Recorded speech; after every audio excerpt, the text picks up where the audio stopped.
Ada orang banyak hartanya, sangat berhitung membantu orang. Ada orang tak banyak hartanya, sangat mudah membantu orang. Jadi saya kira mungkin landingnya kayak gitu aja gitu Pak. Tidak bisa dia membantu 10 orang supaya kenyang, tapi dia bisa memudahkan 1 orang supaya mudah urusannya. Bisa saja. Nah jadi zikrullah itu di sana. Maka silakan Anda mau kerja aja. Mau pergi gelap, nggak pulang nggak kaya silakan.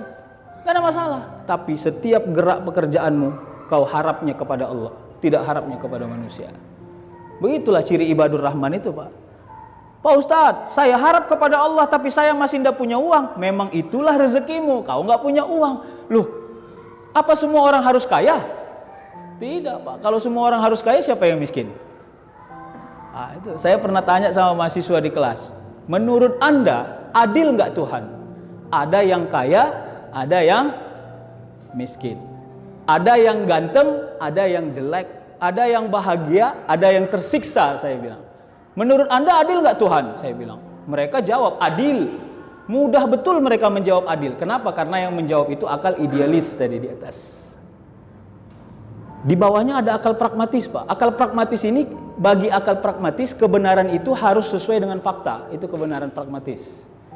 Makanya kalau tadi saya hubungkan, mencuri itu boleh nggak? Jawabannya tidak boleh karena yang jawab akal idealis. Kalau ditanya dengan pertanyaan yang berbeda, apakah Anda bisa tidak mencuri seumur hidup Anda? Payah jawabnya itu Pak.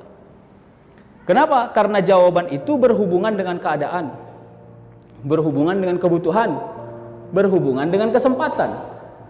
Kalau uang gocengnya terletak di sini Pak, ikhlas sekali Pak membalikkannya. Uang siapa ini? Ini goceng ini, uang siapa? Tolong ini hak orang lain ini, silahkan diambil. Kalau 500 juta terletak di sini Pak, CCTV mati semua, orang tidak ada. Cumana? Hah? Pergi saya keluar ke sana, tidak ada orang, sudah saya cek, tidak ada orang. 500 juta Pak, CCTV mati. Kalau nggak guncang-guncang hati Bapak. Kita bicara yang realistis saja Pak, tidak usah. Ceramah-ceramah gini tidak perlu yang terlalu idealis. Fakta kita ceritakan. Terus apa solusinya gitu? Kita mainnya di awam saja. Makanya kadang-kadang kita perlu doa sama Tuhan. Ya Tuhan, saya ini jahat. Begitu. Jangan saya ini baik.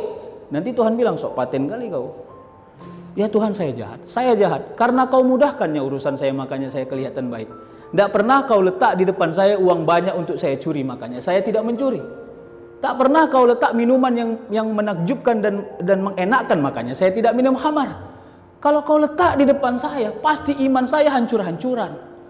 Makanya ya Allah, izinkanlah saya bermohon kepadamu, kurangi ujian kepada saya yang beban itu tidak mampu saya memikulnya.